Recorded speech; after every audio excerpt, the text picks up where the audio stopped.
দেখুন, সবচেয়ে বড় কথা হচ্ছে একজন জ্যোতিষী হিসেবে আমি এটুকু বলতে পারি, ছক যখনই আমরা বিচার করব, নক্ষত্রের পাশাপাশি কিন্তু দেখতে হবে সেই ছকের নিচ ফল এবং উচ্চ ফল দুটো জায়গা। শুক্র যেমন তো আপনার তুলার ঘর বৃষের ঘরে যে ফলটা দেবে, তুলার ঘরে কিন্তু তার দ্বিগুণ ভালো ফল দেয়। শুক্র যেমন মিনের ঘরে 0 থেকে 15 ডিগ্রির মধ্যে যদি থাকে, শুক্র কিন্তু যথেষ্ট ভালো ফল দেবে। এবং যদি দেখা যাচ্ছে শনি শনি তুলার ঘরে কারোর জন্মছকে 0 থেকে 20 ডিগ্রির মধ্যে থাকে, তাহলে কিন্তু তুলার ঘরে শনি যথেষ্ট ভালো ফল দেবে। এবার দেখতে হবে যে তুলার ঘরে শনি কোনো শত্রু নক্ষত্রে বিচার করছে কিনা। যদি শত্রু নক্ষত্রে শনি বিরাজ করে, তাহলে কিন্তু আপনি ভালো ফলটা পাবেন না।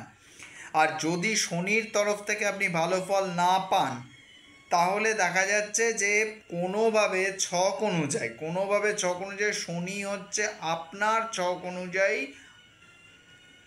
খুব আত্মকারক গ্রহ, অর্থাৎ খুব গুরুত্বপূর্ণ গ্রহ। সেই আত্মকারক গ্রহ যদি দুর্বল হয়ে যায়, তাহলে কিন্তু আপনি আপনার লাইফে কখনোই সফলতা পাবেন না।